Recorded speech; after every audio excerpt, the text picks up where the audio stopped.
This program is brought to you in part by a grant from the Winthrop Rockefeller Foundation, making a difference in Arkansas.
Water resources that's a big issue around here because our water levels are dropping so rapidly. I had a farm one that I still got it. It's set up. It had two reservoirs on it and a tailwater recovery system. I could catch 9 out of every 10 gallons I pumped. It would go right back into my reservoirs. Another thing with the issue of farming is the cost that it takes to pump the water with the high price of fuel and everything of that nature, electric. It's so much easier and cheaper to pump surface water such as a reservoir system or tailwater recovery system as opposed to pumping it from 100 to 200 foot down in the ground. It just takes a hell of a lot more diesel to do it when you're pumping it from the bottom of the earth.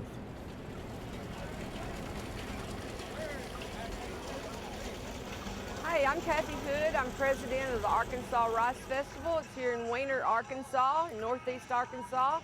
And this is the 31st year for the Arkansas Rice Festival. As you can see, we've got a beautiful day, and the rice industry in this area is very, very important. Basically, everyone in this town are rice producers or work at a rice mill or work at a bank. It's all rice oriented here. So we started this rice festival to promote the rice industry, and took off pretty good.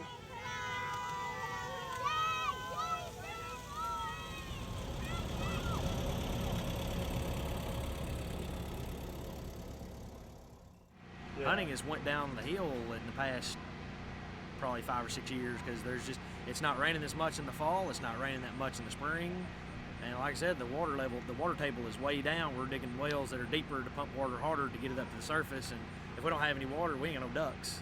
And if we ain't got no ducks, I can't make calls and sell them. Guys can't come in from out of state and hunt because there's just not enough water around. A few years, our water levels have dropped. We've warned people through the conservation effort, conserve water, but people laugh at you. They don't, until they get to really hurting, they don't do nothing about it. And most of them are small farmers that can't afford to do nothing, except just do what they can do. Well, I've been farming now for about 60 years, I guess. But I'm retired right now. My son is taking over my operation. I still help him with the harvest and the planting. And the water, it takes more to get the water out of the ground. I don't know how long we'll have water.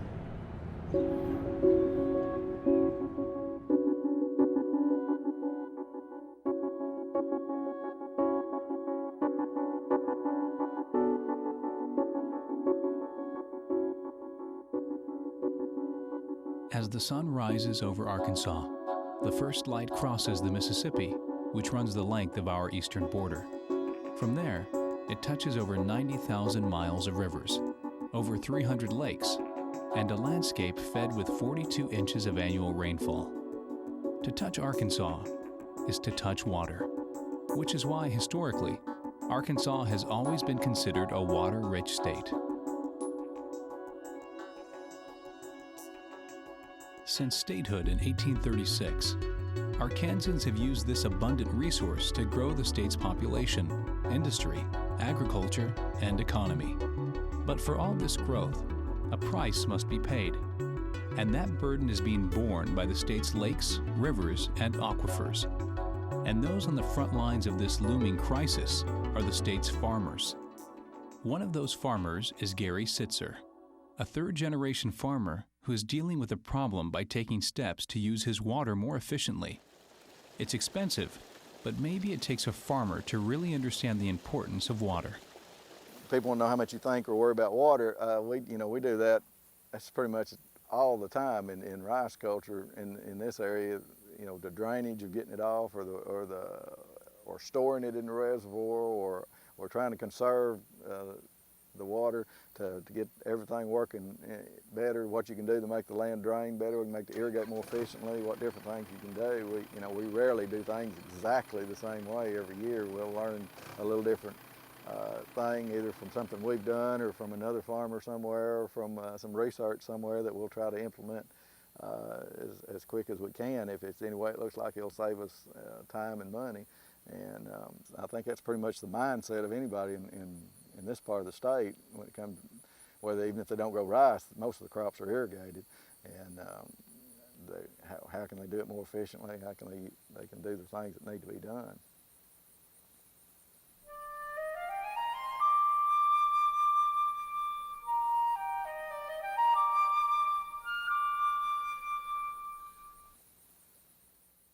In 1850, the amount of harvested farmland in Arkansas was about 12,000 acres.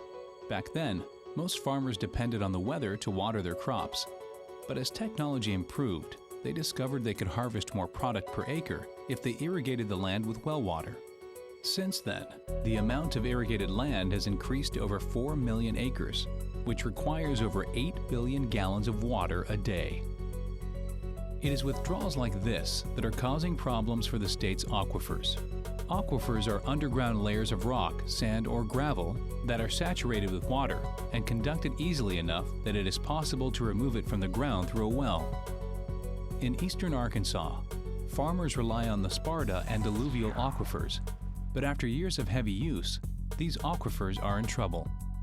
Depletion of the alluvial aquifer has been documented since the 1920s, and by the 1980s, some wells started drying up. Recent measurements in Arkansas County indicate groundwater levels that were once less than 30 feet below the surface are now more than 105 feet below ground. While an aquifer can be recharged by rivers and water seeping through the ground, the current rate of recharge in parts of eastern Arkansas cannot keep up with what is being used. Some say a possible solution to this problem is the Grand Prairie Area Demonstration Project.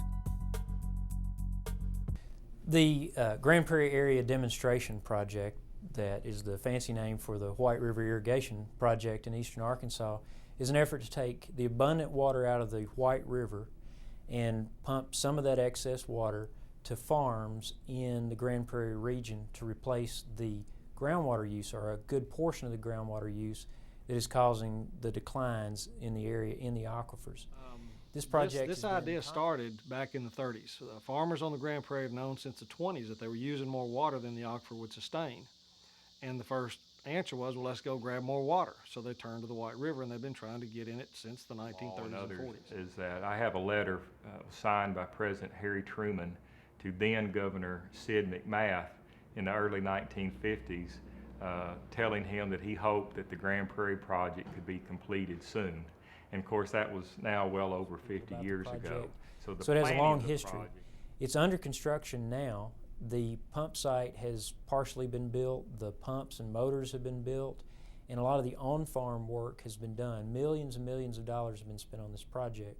We're just east of Duval's Bluff at the White River. Just behind us is where the pumping plant is going to be constructed. We've got the White River as the source of our water. We've got a short canal that's being built from the White River that conveys water back to the pumping plant itself. The pumping plant will pick the water up, move it through pipelines into open canals up on the prairie for distribution to farmers as far south as Stuttgart. Behind me, you'll see the levee that will eventually be removed. You can see the housing facility for the pumps. There will be a total of 6 pumps, 4 large and 2 small.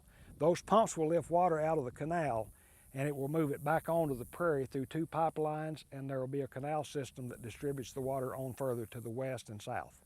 From the canal, water is distributed across the prairie. It is pumped into irrigation storage reservoirs like you see behind me. This reservoir is about 40 acres. Right now it's dry. It will store enough water to irrigate 300 to 400 acres of cropland depending on the crops that are being grown. We have got about 250 of these reservoirs that have already been installed and about another 250 of them to be installed in the future. That, in a nutshell, is the Grand Prairie Irrigation Project. But the project isn't without controversy. David Carruth is a lawyer in Clarendon and a board member for the Arkansas Wildlife Federation. David is opposed to the project. The plan is to address a water management problem with a water supply solution. The problem generally on the Grand Prairie is that farmers have pumped too much water from the aquifer and they're over pumping it. So the solution they propose is to put a siphon in the White River and pump water to the Grand Prairie and just bring more water. The way I view it, and others who agree with me, is that no, you need to use the water you have more efficiently. You need to make better use of what you have before you start grabbing somebody else's water or water that's being used for another purpose. But that doesn't dissuade John Edwards, who serves as an attorney and governmental relations officer to the Arkansas Rural Water Association and White River Irrigation District, which supports the Grand Prairie Project. What the Grand Prairie Project will do, it will actually give people in that region an opportunity to effectively manage the water. At times when the river levels are high, that is the only time that water can be pumped from the river into the system that farmers can take on their own farm storage or directly let go into their fields to irrigate their crops. But they only do that when the river is high and meets the environmentally set safeguards to preserve wildlife that depends upon the river. When you start defining what is excess, you have to ask, well, what use is the water in the river being put to? When this river floods, it waters these bottomlands that are rich in timber. So if you want vibrant timber growth, you need the floods. You need the 27-foot river, the 28-foot river. Flood stage is 26 feet. When the proponent says we're only going to take excess water, they assume that the river is not putting that, quote, excess water to good use. But these river bottoms are what they are because the water goes there to create this subtropical type of habitat. My response back to that is, anyone can say something, but this project has been looked at scientifically for years. All of those studies have been open to the public. I have never one time seen anyone successfully challenge the science behind the withdrawals from this project. Not once. If the Grand Prairie Irrigation Project is built, it's going to be the first volley in a series of significant water wars in Arkansas. The biggest illustration of it is it opens up the door for the Corps to open up the dams on the upper lakes, Beaver Lake, Table Rock Lake, Bull Shoals Lake, to send water down for irrigation on the lower end of the river. So now you have farmers on the Grand Prairie calling for water that people in northwest Arkansas want or need, and then the political power and who has the clout starts coming into play, and you have a political water war develop. While the Grand Prairie Irrigation Project is still being debated, a similar but smaller project has already been built. In 1996, Union County was one of 5 Arkansas counties declared to be a critical groundwater area by the Arkansas Natural Resources Commission. A cone of depression was forming in the aquifer under Union County, which meant they had to drill deeper to get to the water, more than 420 feet deep in 1994. I had a gentleman from El Dorado tell me one time that the water crisis in El Dorado became real the day the mayor of the city told the country club that they could no longer use water to water the golf greens. That's when it became real. Working with county stakeholders and large volume industrial water users, Union County, with legislative authority, created the state's first water conservation board and authorized a fee for groundwater use from the Sparta Aquifer. This money, along with a temporary sales tax, funded a project to pull water from the Ouachita River for the county's largest water users. Water comes in from the Ouachita River. There's a screen that keeps logs and limbs out of it. And behind you there are 4 pumps which move the water to the clarification facility through a 48-inch pipeline. This facility has a physical or hydraulic capacity of about 65 million gallons per day. This is where it all begins. Waters are moved from the Ouachita River, pumped almost a half mile to the clarification facility.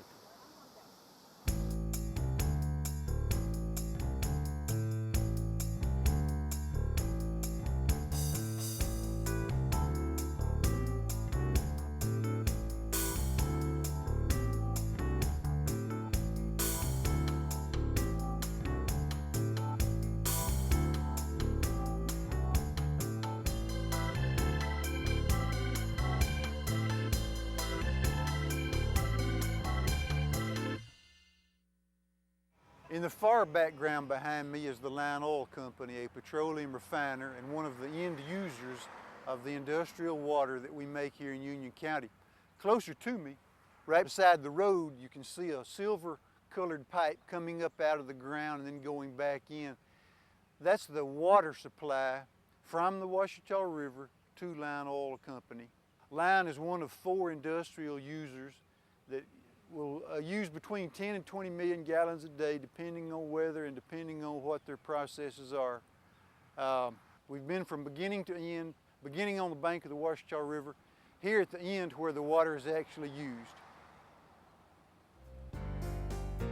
By 2005, Lion Oil, as well as 2 other industrial users, had switched from aquifer water to river water. Monitors indicate water levels in the Sparta are rising after years of decline, but the aquifers are still in trouble. Despite the success in Union County, some forecasts indicate groundwater in other Delta counties will be depleted by 2015 if nothing's done to prevent it. But groundwater depletion is just one of the issues facing Arkansas. In the Northwest, where the aquifers are difficult to reach, municipalities rely on Beaver Lake to meet their needs. Well, the lake itself was, as Bob Morgan has already mentioned, it's an impoundment on the White River that was built in the 1960s, authorized through congressional legislation and built by the Army Corps of Engineers. And the lake is still managed by the Army Corps of Engineers primarily. And its primary motivation for constructing the lake was actually flood control on the White River and secondarily for hydroelectric power generation. The third use at that time was for drinking water, and recreation was really kind of an afterthought all the way around. As I think the lake has evolved in the last 45 years or so, recreation and tourism probably are the much bigger industry here now, and the drinking water is becoming much more important. Still, hydroelectric power, I think, dominates as the main purpose of the lake and the reservoir itself, and flood control is really a minor issue anymore. Beaver Lake is the water supply for Northwest Arkansas, among other things. The reservoir is in the upper White River, represents probably our strongest tourism and economic resource for the region. Provides the basis for just about everything that happens in Northwest Arkansas. It is, as you look at ecological resources that are necessary to sustain an economy, this is it. This is the beginning. And without this, none of the other economic processes that occur in Northwest Arkansas would exist. I think everybody understands that Beaver Lake is really important to the health of our area, that it's the only water supply we have. You know, if you look at Tulsa, they've got 3 different lakes, I think, that they can use for water supply. We only have 1. And if this one goes bad, it's going to be really tough to find another resource like this that we can use to provide 300,000 people with water.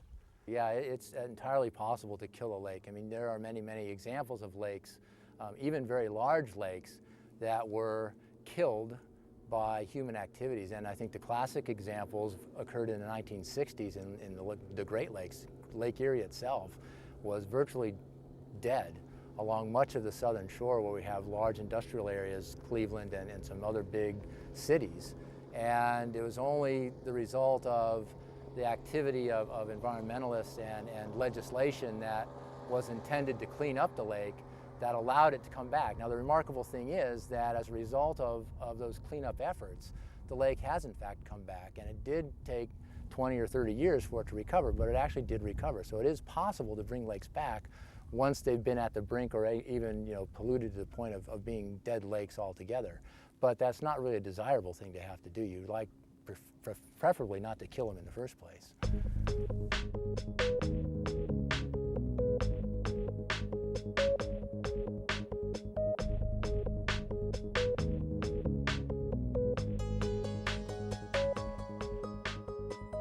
There are two fundamental principles in ecological engineering and ecological processes. One is that everything's connected. The other is that everything's changing. That applies for Beaver Lake as well.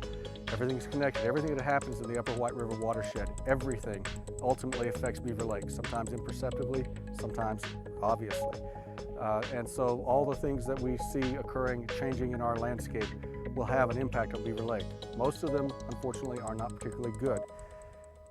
If you come in here about the end of August, about Labor Day every year, the water starts tasting kind of like, it smells kind of like you're sitting down and playing in the dirt in your garden, and has kind of a musty flavor.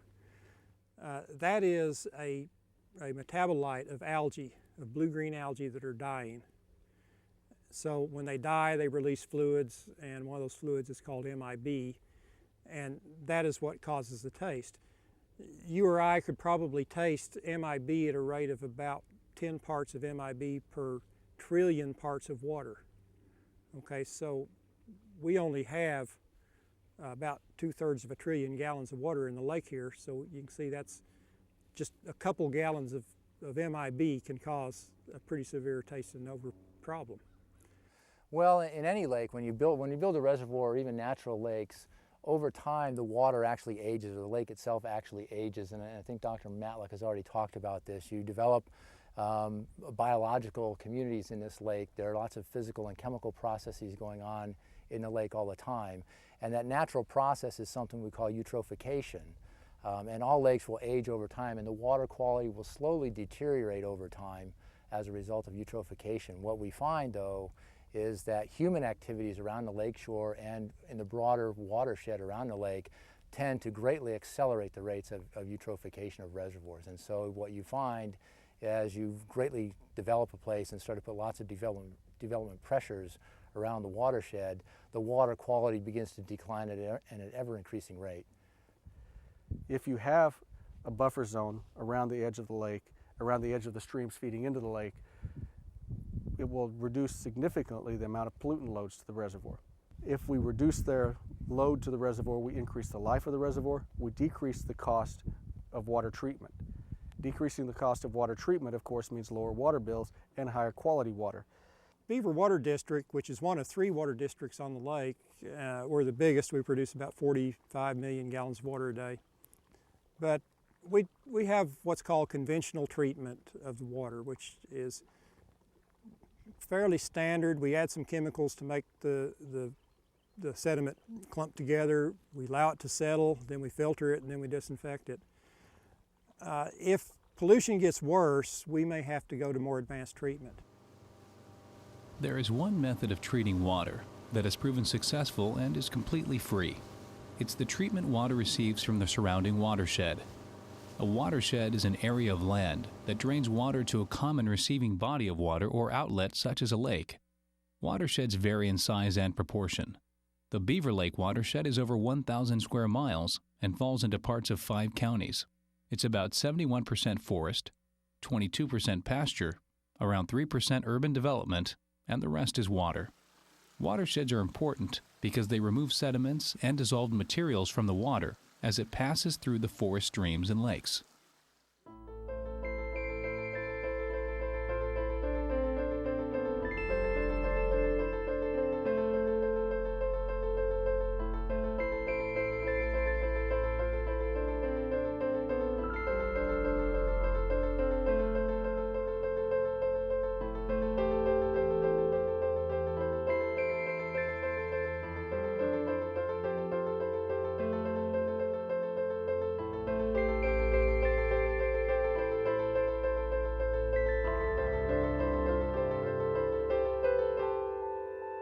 Well, certainly some of the best water supply systems in the country are those that are in totally protected watersheds. One of the ideal ones is the one that Portland, Oregon has.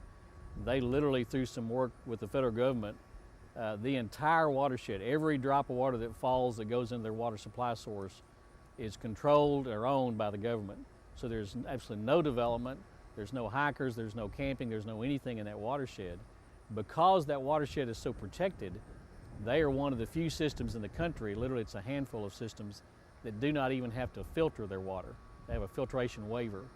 So that's one extreme from water that's totally, completely protected. And then you can go to the other extremes, whether it's the Ohio River or the Mississippi River that drains a significant portion of the United States. Obviously the folks in New Orleans, their water supply is the Mississippi, and their watershed is literally about 40% of the United States. And so that makes it a much more challenging water supply. And even when you do a really good job of treating that water, the risks are greater because there are more contaminants to start with. The Bull Run watershed in Portland, Oregon is well protected since the land is federally owned. It's safe from urban, industrial, and agricultural pollution, but it's a different story in Arkansas. Most of the land in our watersheds is held privately. Landowners feel attempts to tell them what to do with their property infringes on their rights. Others feel differently. Kate Altoff lives in Little Rock and has been fighting proposed developments by Deltic Timber and others for the past 3 years. Her group, Citizens Protecting Maumelle Watershed, is afraid the type of development seen around Beaver Lake will spread to Lake Maumelle, which provides drinking water to almost 400,000 people. What Kate and others wanted was a comprehensive plan to protect the lake and the watershed. It took months of negotiating and cost $1.2 million. But in early 2007, Central Arkansas Water published the Lake Maumelle Watershed Management Plan. Here's this plan that we went through this very contentious process. They spent $1.2 million of the ratepayers' money. They passed the plan in February. And then in July, they tell the Waterview Estates investors that you can build in critical area A. After we spent all this time, we went to bat for the water department to have the right to condemn the land. We stood up and we told them repeatedly that we want to follow this watershed management plan. And before the ink is dry, seriously, they let Waterview Estates build in critical area A. After this long process, they told Deltic Timber, our policy is no development in critical area A. They go on to courts and they buy that land, the Nolan Ridges. What a day to celebrate. What a day to celebrate. And then they turn around and tell these folks that they can build in critical area A. In the plan, the watershed was divided into 3 areas. The upper watershed lies west of the lake and surrounds the Maumelle River. Critical Area B encompasses most of the lake and land immediately around it. Critical Area A is on the eastern side of the lake and is considered to be the most sensitive area since it is closest to the intake. If contaminants are introduced into the upper watershed or Critical Area B, there's enough forested land to clean and assimilate those contaminants. However, in Critical Area A, the watershed is so narrow that neither the land nor the water could adequately clean new pollutants.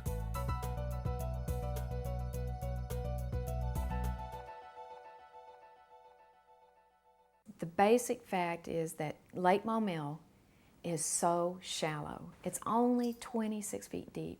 As I've gone through this process and I've gotten to know people and I've talked and talked and talked, what I have learned is that the general population does not understand that each body of water has its own unique characteristics.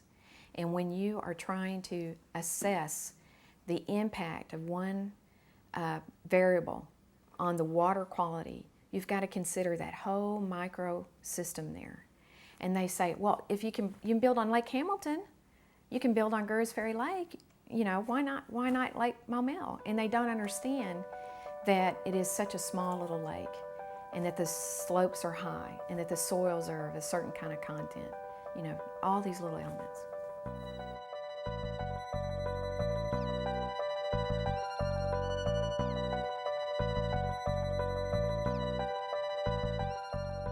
Pollution in watersheds come from two sources.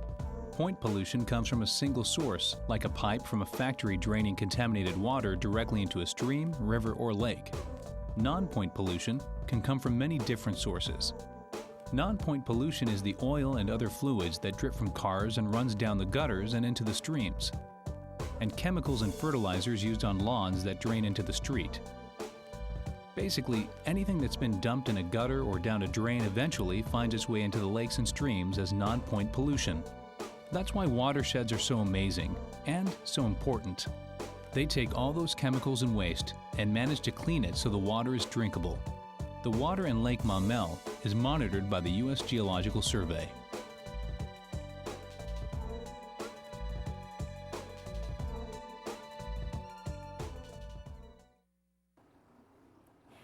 This is a watershed, so we want to be really sure of what's going on, what's coming in. And anytime you have growth and development around a lake or a watershed, it's really a good idea to keep an eye on what kind of changes are happening or could possibly be happening. And that's what we're doing today.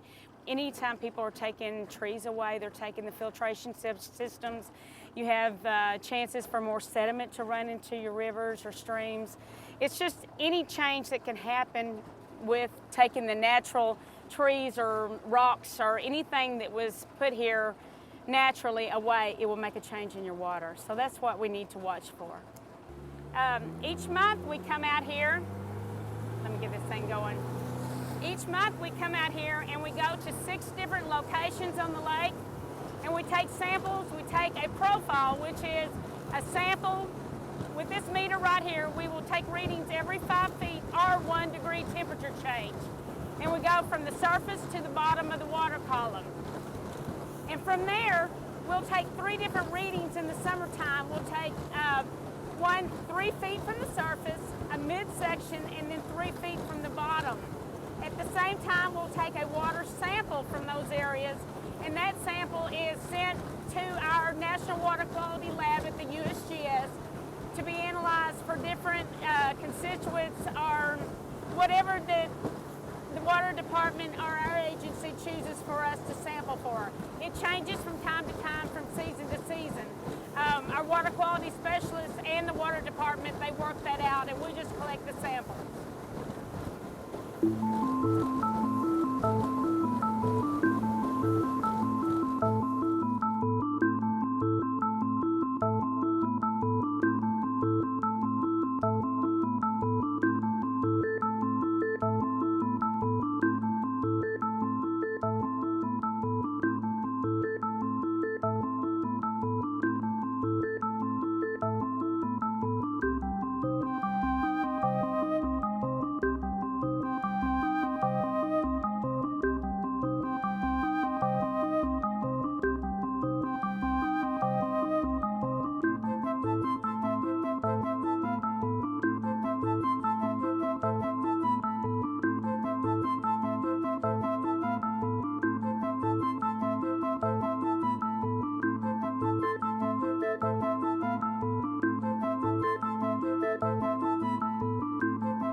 Beyond Lake Maumelle, the USGS conducts surveys around the state checking on the health of our waterways.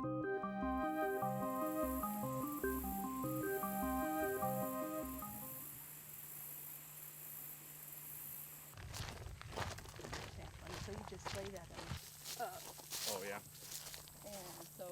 So this is part of a national program that we're participating in, and specifically here we're looking at the water quality in Ozark streams, and we're looking at various land uses. Some of our sites are almost all forested in the basins. Some of the sites are in basins where we've got more agriculture. So we're looking at the differences in the nutrients and then how that affects the biological communities, whether we're talking about algae that grows in the water or the aquatic insects and fish communities. And having more nutrients in the water typically grows more algae, which then some of the insects that graze on algae, you get more of those, and more fish that graze on algae.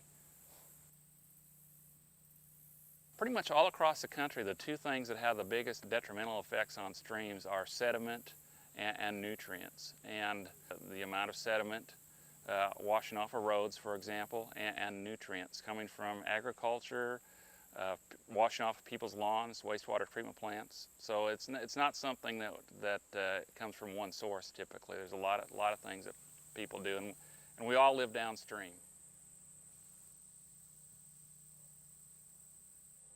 This is an instrument that we use to measure several parameters in the field. Those include dissolved oxygen, temperature, pH, which is how basic or acidic a stream is, and also the conductance, which is the mineral content. And we're particularly interested in the dissolved oxygen content of the stream because of the effect dissolved oxygen has on fish and also algae.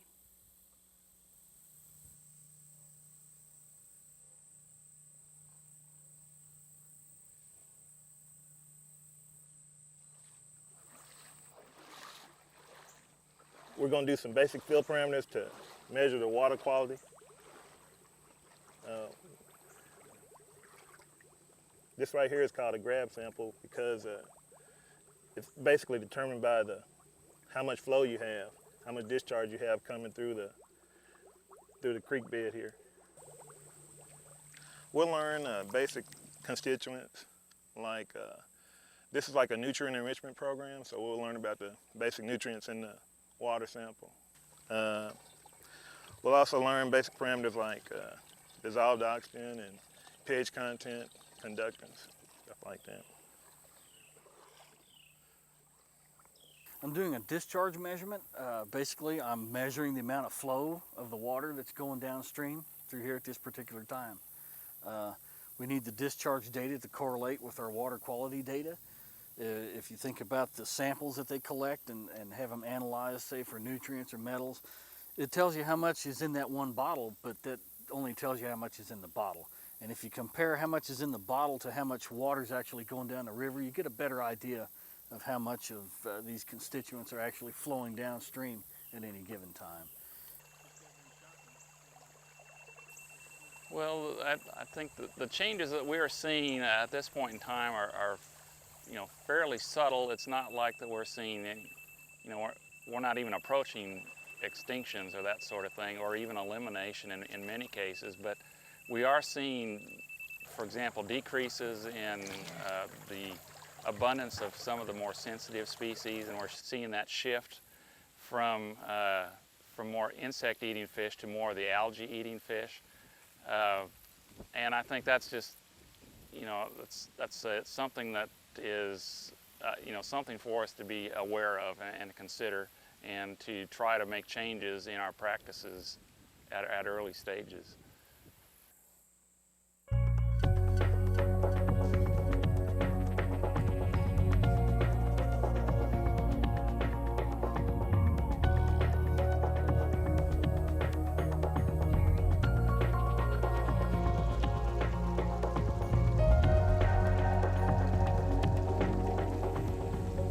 Surprise a number of people is just how unique Ozark streams are. They've got 20 species of fish found only in the Ozarks. It's one of the most diverse areas for fish communities in the whole country. And I think people just don't realize how unique these streams are.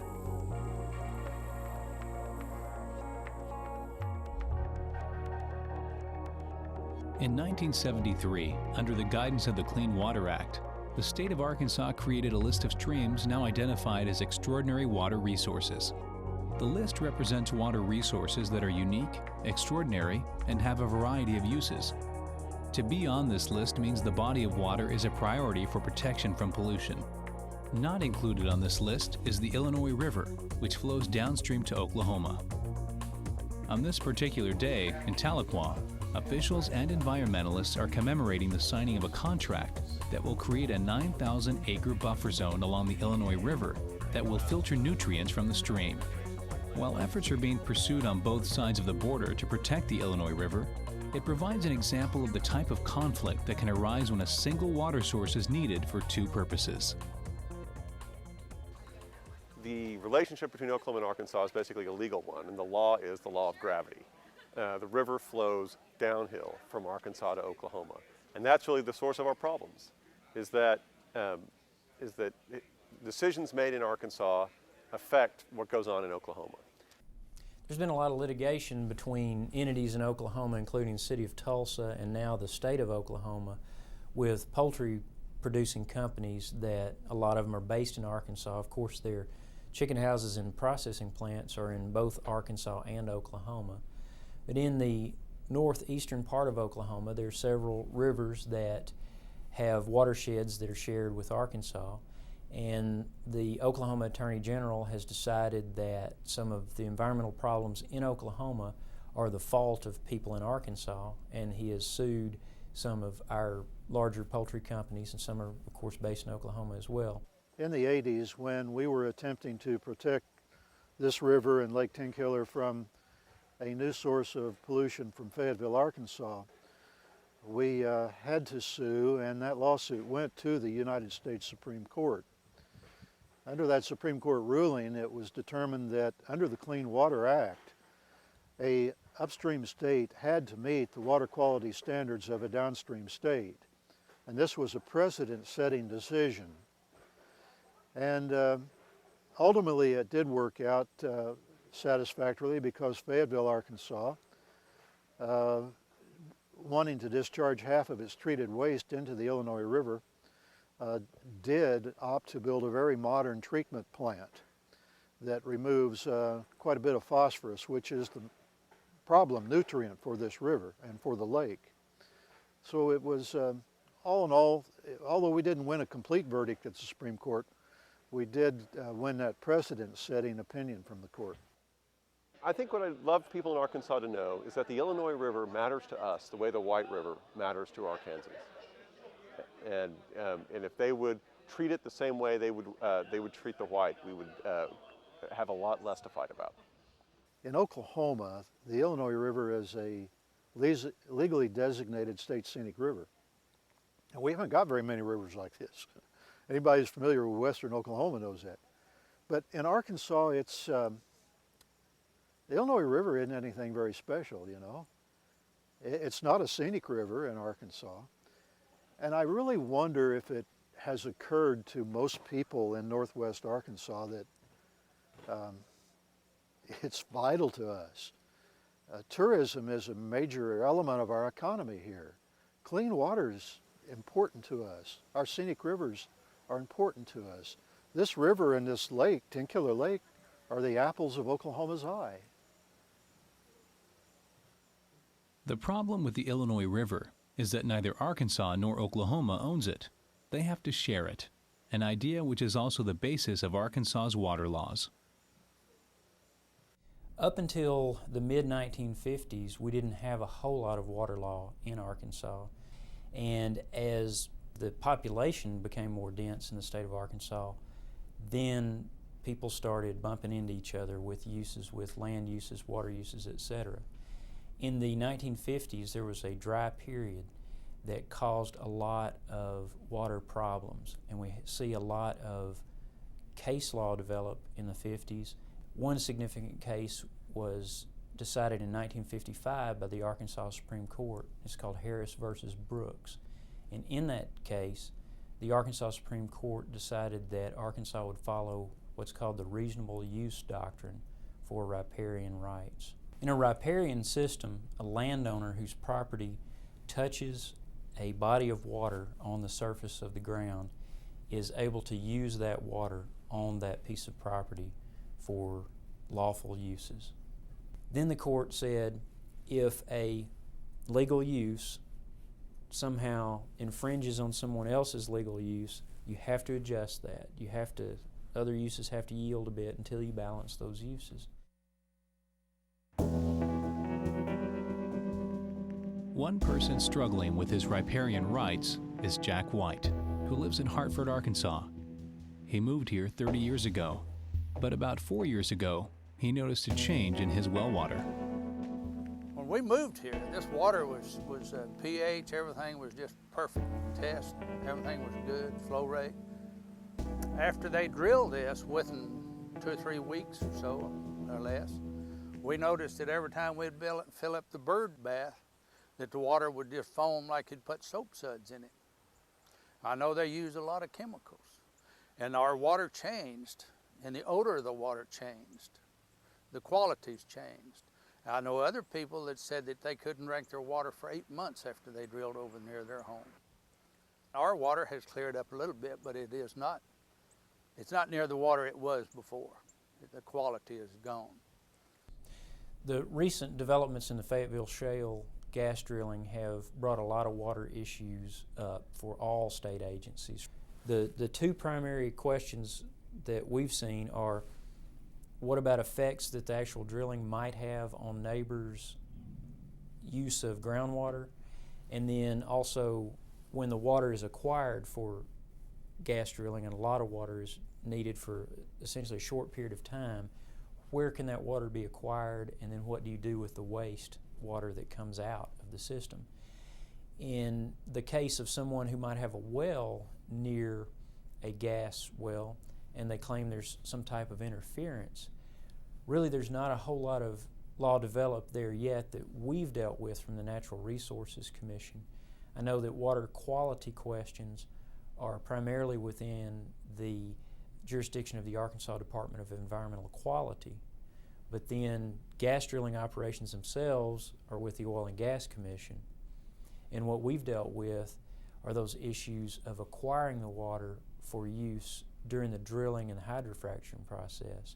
When the water comes back out of the well, that is managed by questions that go to the Department of Environmental Quality and the Oil and Gas Commission.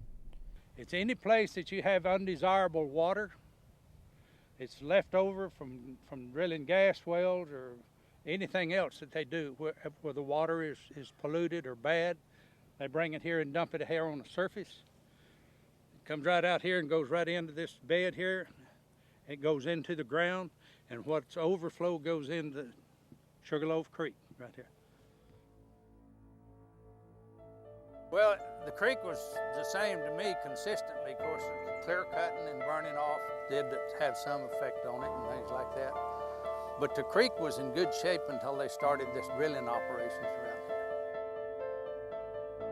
Over the years, water resources around Hartford have supported several industries, including timber, poultry, and agriculture. But in Jack's eyes, the recent addition of natural gas is proving too much for the environment to sustain. Jack remembers how clear the water used to be and what life was like before pollution killed Sugarloaf Creek.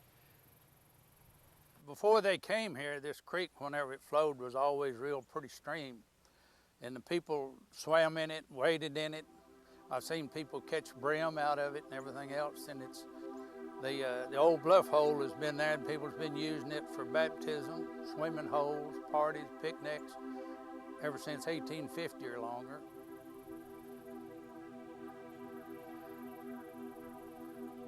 People use that water out of that creek to drink in their homes and bathed in it.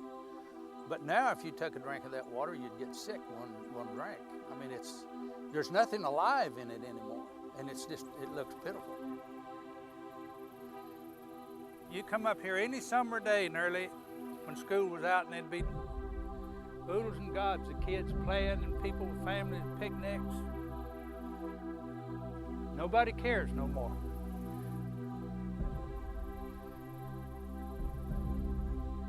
But people are trying. People who see themselves as stewards of the land they occupy and want to be a positive influence on the environment and the community. These people are exploring new ideas, new technologies, and new ways of thinking. When we started this process in 2001, it was pie-in-the-sky dream. We teach sustainable practices worldwide, specific water focus in a lot of areas that don't have the abundance of water like we have here. And we wanted to show that you can easily and effortlessly collect rainwater, a natural resource, something that may just go to city sewage, that you can collect this stuff naturally and really effortlessly and reuse it in functions that run your air conditioner, that flush your toilets. It's a simple piece, yet it's a very important piece because we may be surrounded, this world may be surrounded with water, there's only a very small percentage of potable water that's used worldwide, and we want to show that this natural rainfall, that something comes naturally, we can use it for many functions that we would use potable water for. The rainwater is collected off our roof, 28 drain points on our roof, gravity fed through pipes to our water tower. Then at the water tower, we collect 30,000 gallons in that water tower, naturally filtrated, and then it goes into our system that's used to flush our toilets, used for our heat and air system. That's our rainwater from the roof. Our parking lot itself, it's concrete based, and then your parking stalls are a gravel pave application. This gravel pave is 100% porous.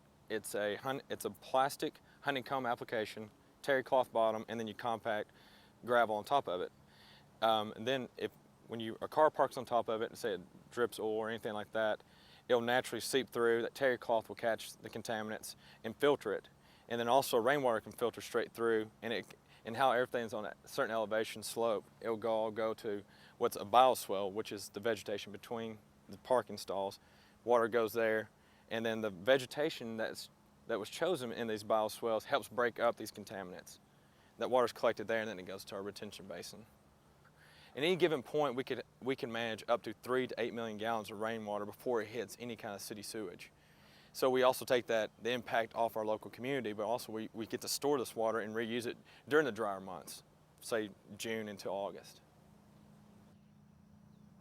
What we pay monthly is 80% less than what a building of this size would pay for water usage from the city.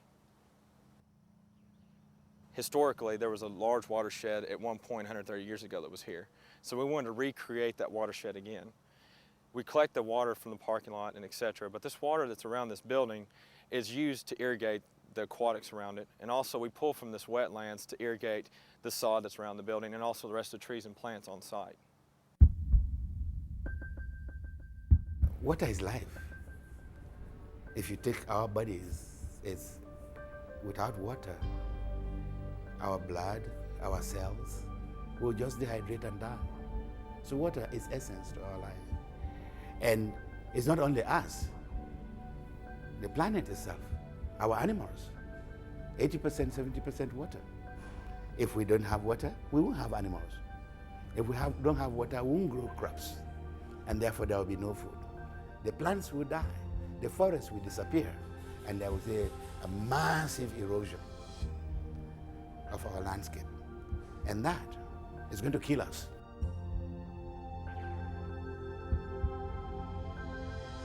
Time-wise, we're at a critical period because Arkansas has been a very rural state, but we're seeing some rapid growth in some parts of the state, and that's having effects on water quality.